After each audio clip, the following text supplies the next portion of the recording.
에베소서 6번째 시간입니다. 하나님의 전신갑주를 입으라. 에베소서를 통하여 사도 바울은 그리스도인들이 구원받기 전 노예 같은 삶에서 구원받은 후 삶의 모습을 각 개인과 공동체 안에서 어떻게 적용하며 부르심에 합당한 삶과 하나님을 본받는 자가 되는 것을 나누어 보았습니다.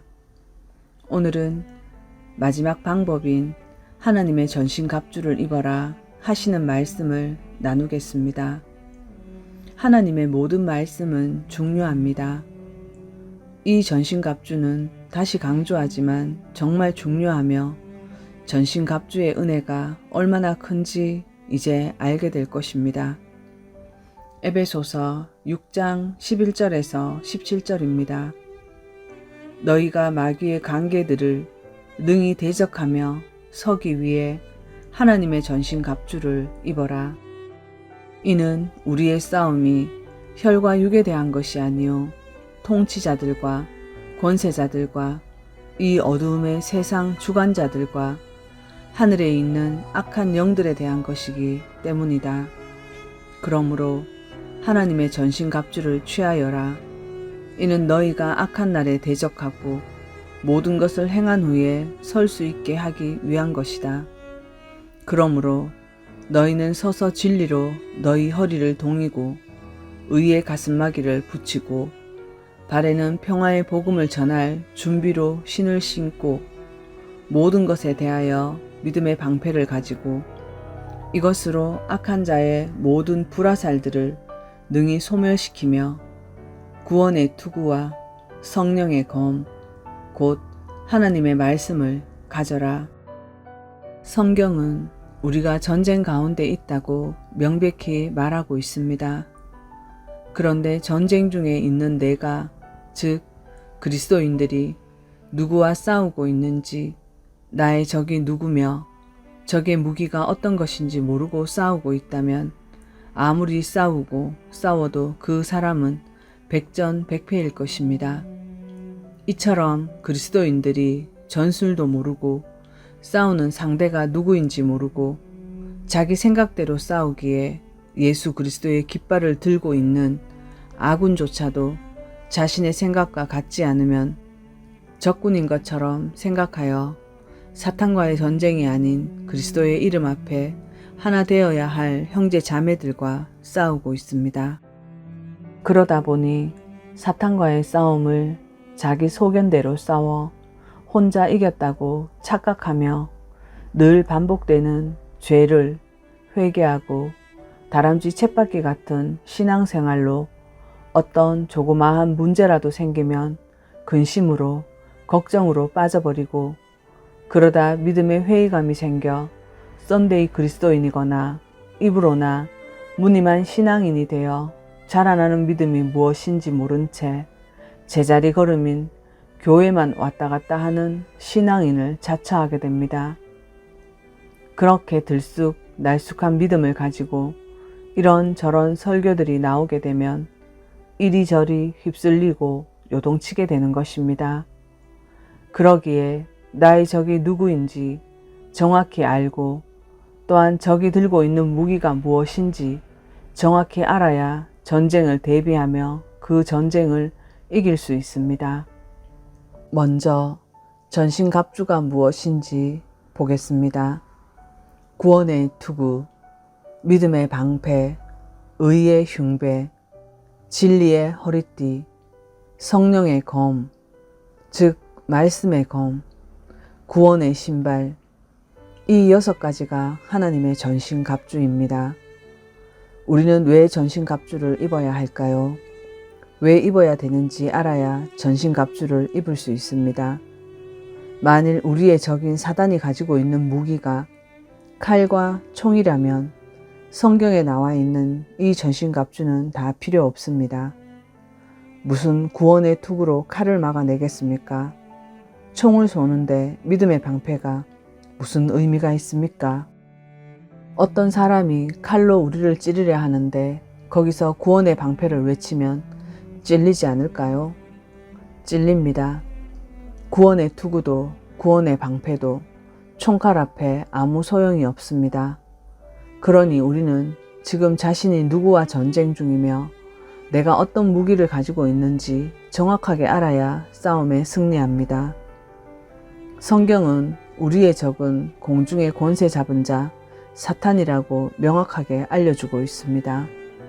또한 사탄의 무기는 칼도 총도 아닙니다. 그렇다면 도대체 사탄의 그 무기는 무엇입니까?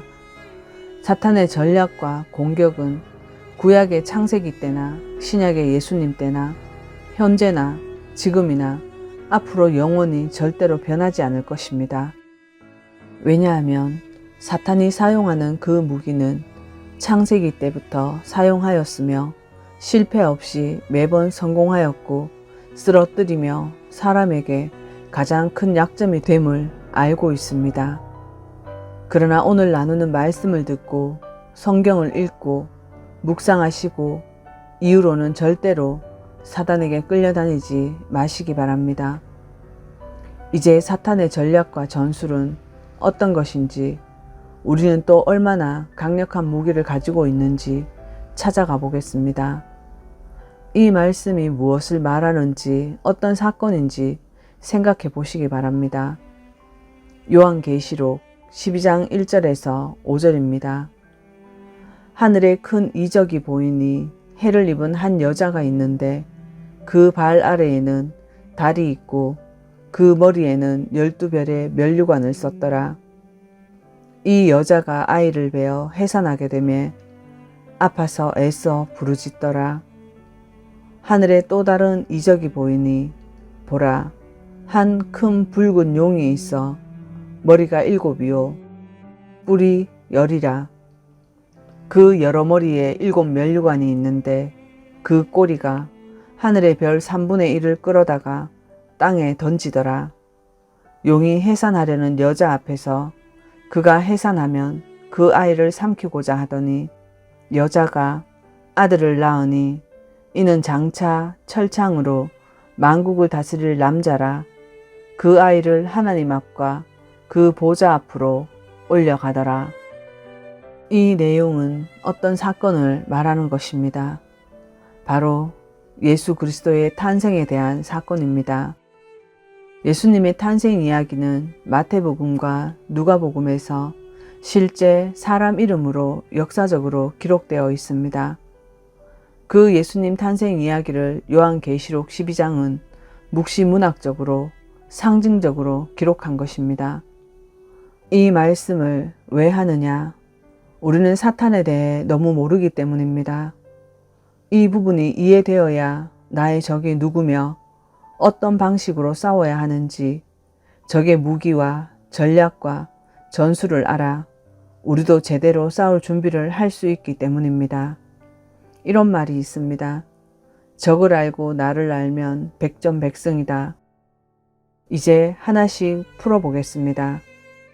여러분, 이 구절을 이해해야 됩니다. 요한계시록 12장은 예수님이 태어났을 때 예수님을 죽이려 했던 세력이 누구였는지 말하고 있습니다. 마태복음, 누가복음에 보시면 거기에 예수님께서 탄생하셨을 때 아기 예수님을 죽이려고 했던 세력이 있었습니다. 누구였습니까? 바로 헤롯이었습니다. 그런데 같은 이야기를 요한계시록에서는 예수님을 죽이려 한 세력은 사탄이라고 말하고 있습니다. 그렇다면 이 두 내용 중 어느 것이 진짜이겠습니까? 헤롯인가요? 사탄인가요? 둘 다 맞는 내용입니다. 눈으로 겉으로 보이는 것은 헤롯이지만 뒤에서 헤롯을 조종했던 세력은 사탄이라고 말해주는 것입니다. 자, 그렇다면 우리가 싸워야 되는 대상은 헤롯일까요? 사탄일까요? 사람 헤롯이 아니라 우리 싸움의 대상은 사탄인 것입니다. 여러분, 어떤 문제들이 우리 눈에 보여지거나 생길 때 겉에 드러난 헤롯을 없앤다고 문제가 해결되지 않습니다. 첫 번째 헤롯을 죽이면 두 번째 헤롯이 나타날 것입니다. 그게 끝일까요? 아닙니다. 세 번째, 네 번째가 또 나타납니다. 눈에 보이는 헤롯을 아무리 죽여도 계속 다른 헤롯이 나타날 것이라 말하는 것입니다. 그러므로 우리가 싸워야 되는 것은 겉으로 보여지는 대상인 사람이 아니라 그 뒤에 보이는 사탄이라고 사도 바울이 말하는 것입니다. 에베소서 6장 12절입니다. 우리의 씨름은 혈과 육에 대한 것이 아니요 정사와 권세와 이 어두움의 세상 주관자들과 하늘에 있는 악의 영들에게 대함이라. 이렇듯 우리의 싸움은 혈과 육에 속한 것이 아니라고 성경이 말하는데 왜 우리는 늘 사람과 싸우고 있습니까? 저 사람 때문에, 이 사람 때문에, 누구 때문이라며 그렇게 싸우고 있는 것입니다. 그러나 여기서 굉장히 중요한 것이 또 하나 있습니다. 그것은 균형입니다. 사탄에 대한 그리스도인들의 굉장히 나쁜 두 가지 극단적인 태도가 있습니다. 첫 번째, 사탄이 없고 귀신이 어딨냐 라고 말하시는 분들, 하나님과 천사가 있듯 성경은 사탄의 존재를 명확히 말하고 있습니다. 두 번째, 무엇이든 다 사탄이라고 말하며 자신은 잘못이 없다 하시며 모든 것을 사탄으로 간주하시는 분들, 이런 것은 둘 다 옳지 않기에 우리는 분별해야 합니다. 이게 자연적인 현상, 즉 사람의 욕심과 실수로 일어나는 일인지 아니면 진짜 사탄에 의한 것인지, 그래서 신약 성경은 분별하는 것을 굉장히 중요하게 다루고 있습니다. 사탄이 어떤 전략과 전술로 우리를 넘어뜨리는지 알아보겠습니다. 창세기에 보면 사탄이 뱀으로 가장해 하와에게 옵니다. 기억하고 계시죠? 여러분, 이 장면을 한번 상상해 보시기 바랍니다. 만일 사탄이 하와에게 하와야, 너희들은 하나님이 있다고 믿는다며? 사실이야? 야, 정신 차려. 요즘 시대가 어떤 시대인데 하나님을 믿고 있냐? 라고 말했다면 하와가 넘어갔을까요? 안 넘어갔을까요? 당연히 안 넘어갔습니다. 왜 안 넘어갔을까요?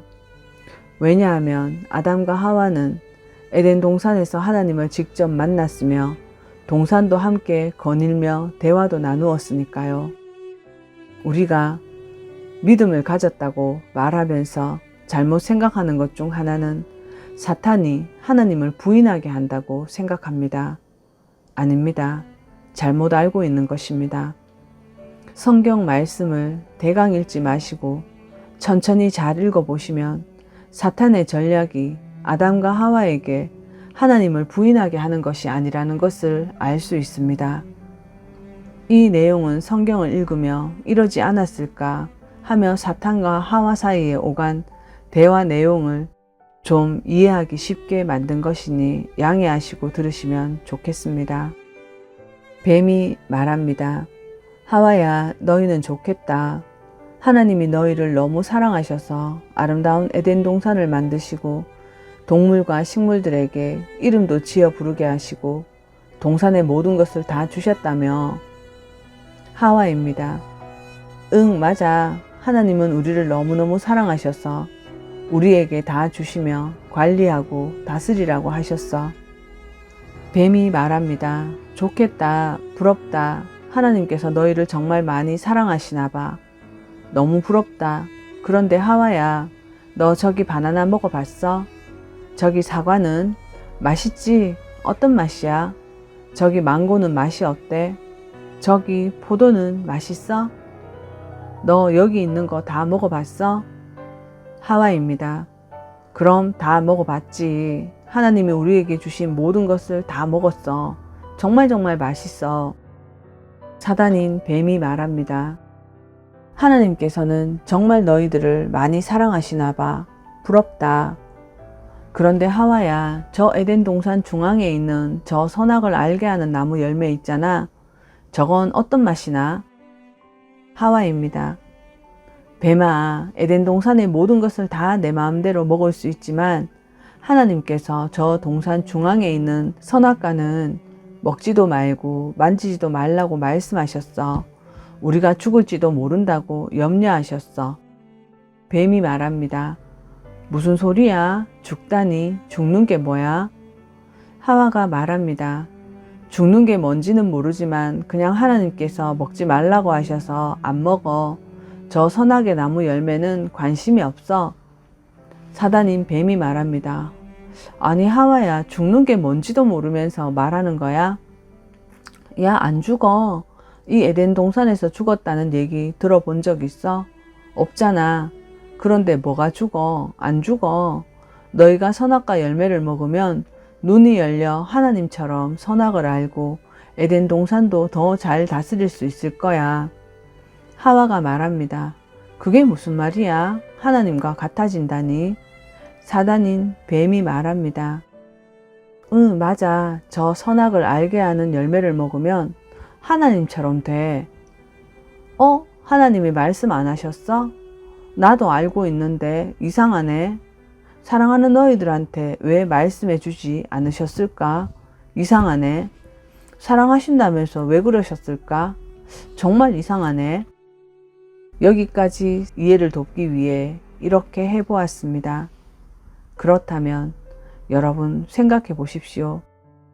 사탄이 노린 것은 아담과 하와가 하나님을 부인하게 하는 것입니까? 아닙니다. 아담과 하와로 하여금 하나님을 신뢰하는 마음을 깨뜨리려는 의심입니다. 하나님이 그럴 리가 라며 의심하게 하는 것입니다. 여러분, 이 의심이 얼마나 강력한지 아셔야 됩니다. 아닌 것 같으십니까? 그러면 또 다른 증거를 보여드리겠습니다. 사탄은 창세기 때나 신약 때나 전략과 전술이 똑같아서 예수님께도 사용합니다. 마태복음 4장 3절입니다. 시험하는 자가 다가와서 그분께 말하기를 만일 내가 하나님의 아들이라면 이 돌들에게 명령하여 빵이 되게 하라 하므로 이렇게 예수님께서 40일 광야에서 3번 시험 받으실 때 첫째 돌을 빵이 되게 하라, 둘째 성전 꼭대기에서 뛰어내리라, 세 번째 사탄 자신에게 경배하라입니다. 이 시험에서 사탄이 예수님께서 하나님의 신적인 능력이 있는지 없는지 알고 싶어서 그렇게 해보라고 했을까요? 신적인 능력을 테스트한 것이 아닙니다. 잘 읽어보시면 사단이 예수님을 시험할 때 항상 여기에 2번이나 반복했던 말이 있습니다. 그 말이 뭔지 아십니까? 당신이 정말 하나님의 아들이거든. 이 말이 무슨 뜻으로 들리십니까? 사탄이 예수님께 이렇게 말하는 것입니다. 예수님, 당신은 하나님의 아들이잖아요. 그런데 하나님의 아들의 이 모습이 뭡니까? 하나님의 아들인데 몰골이 이게 뭡니까? 하나님의 아들이 이 땅에 와서 왜 이렇게 고생하며 살아야 됩니까? 라며 위로하는 척, 위하는 척, 이렇게 의심을 주입합니다. 예수님, 하나님이 당신을 이 땅에 보내놓으시고 깜빡 잊으셨나 봅니다. 사탄이 노리는 건 예수님으로 하여금 하나님을 의심하게 하는 것입니다. 여러분, 의심이 얼마나 강력한 줄 아십니까?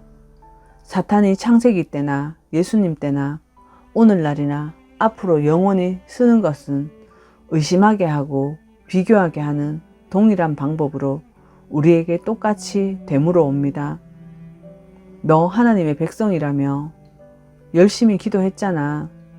11조 꼬박꼬박 내고 그 힘든 새벽 기도도 안 빠지고 주일 예배도 안 빠지고 건축 헌금도 누구보다 많이 냈잖아. 그런데 너 사업 망했다며, 너희 아이 다쳤다며, 너희 아이 시험 떨어졌다며, 승진도 물먹었다며, 하나님이 살아계신다면서 하나님이 너를 사랑하고 지켜준다며 그렇게 열심히 섬긴 너를 어찌 너 같은 사람에게 이런 일들이 일어나게 하냐 라고 예전과 같은 방법으로 하나님을 의심하고 원망하게 만듭니다.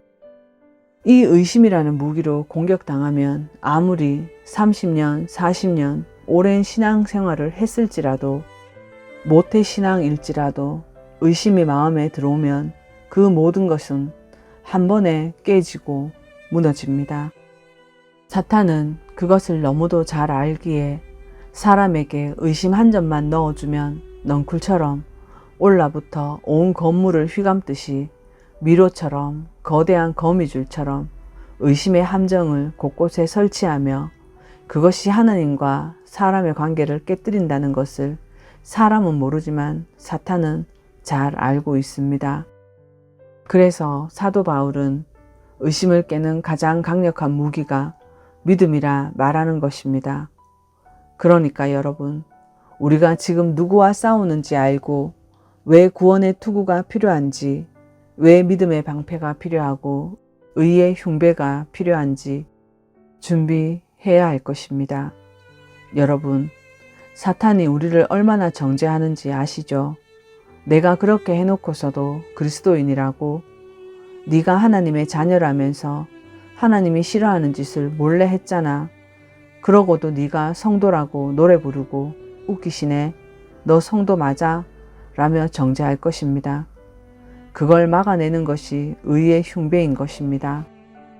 그때나 지금이나 사탄은 우리보다 말씀을 더 잘 알고 있습니다. 그러기에 말씀으로 우리를 공격합니다. 또한 사람을 이용해 말로써 공격합니다. 지난 시간에 사탄 마귀의 뜻이 헬라어로 디아볼로스이며 이간질하는 자, 속이는 자, 거짓말하는 자, 근거 없는 말로 다른 사람을 중상모략하는 자, 이렇듯 다 말과 관련된 것이 사탄의 무기입니다. 사탄이 가진 가장 강한 무기는 바로 말씀이며 말인 것입니다. 이렇듯 싸우는 대상이 가진 무기가 무엇인지 알아야 성경에 기록된 하나님의 전신갑주가 얼마나 보배로운지 그제야 깨닫습니다. 칼이 아니며 창이 아닙니다. 그 의심 한 방으로 우리를 계속 무너뜨리는 것입니다. 그러니 우리가 성경 말씀을 등한히 여겨서야 되겠습니까? 성경 말씀을 매일 읽고 올바로 이해하지 못하고 대충 읽고 다른 사람의 설교의 말만 듣고 되었다 한다면 그 사람은 사탄의 먹이가 되기 쉽습니다. 하나님의 은혜로 주시는 구원이지만 적어도 말씀을 제대로 알고 자신 안에 기다리고 계신 성령님과 교제가 이루어져야 구원이 이루어짐을 기억하시기 바랍니다. 마태복음 3장 11절입니다. 나는 너희에게 회개를 위하여 물로 침례를 주지만 내 뒤에 오시는 분은 나보다 능력이 더 크셔서 나는 그분의 신발을 들고 다닐 자격도 없다. 그분께서는 너희에게 성령과 불로 침례를 주실 것이다. 사도행전 11장 16절입니다. 그때 나는 요한은 물로 침례를 주었으나 너희는 성령으로 침례를 받을 것이다 라고 하신 주님의 말씀이 생각났다. 사랑하는 형제 자매 여러분, 이 나누는 말씀을 듣고 길가밭에 뿌려진 씨앗이 되면 안 됩니다. 여러분을 기다리시는 주님께 마음의 문을 열어 내 마음에 오시어 좌정하사 성경을 읽으며 성령님께서 깨닫게 하시는 것을 함께 나누시기 바랍니다. 말씀을 마칩니다.